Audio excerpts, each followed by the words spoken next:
benshi bibaza ko ukwezi k'umugore guhinduka kutabarika. Ese koko nibyo? Oya, kwezi k'umugore guhinduka kurabarika. Ni nayo mpamvu bamenye ko uko kwezi guhinduka.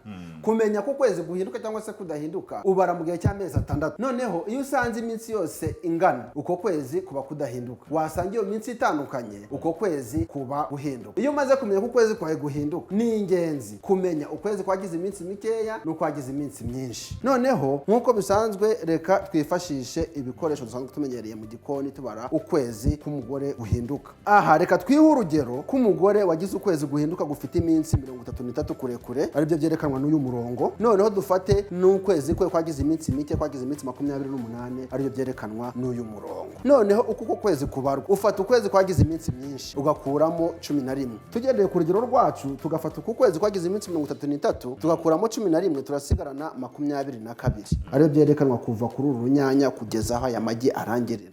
Noneho ugafata n'ukwezi kwagize iminsi mikeya ugakuramo 18. Noneho dufashe ku kwezi kwacu kwagize iminsi 28 tugakuramo 18, turasigarana iminsi 10, ari byo byerekanwa no kuva kuri urunyanya kugeza aho aya magi atangirira. Bivuze ko iminsi iri hagati y'ibi binyuranye, ubwo ni ukuva ku munsi wa 10 kugeza ku munsi wa 22 uhereye kujya babona iyi mihango. Iyi minsi ni y'uburumbuke, aho uramutse ukoze imibonano mpuzabitsina idakingiye ushobora gusama. Kuba ukwezi k'umugore guhinduka birashoboka kandi ntibireba abagore gusa. Iki cyari ikiganiro ibirungo byo kuboneza urubyaro. Tubahaye ikaze mu bice bikurikira.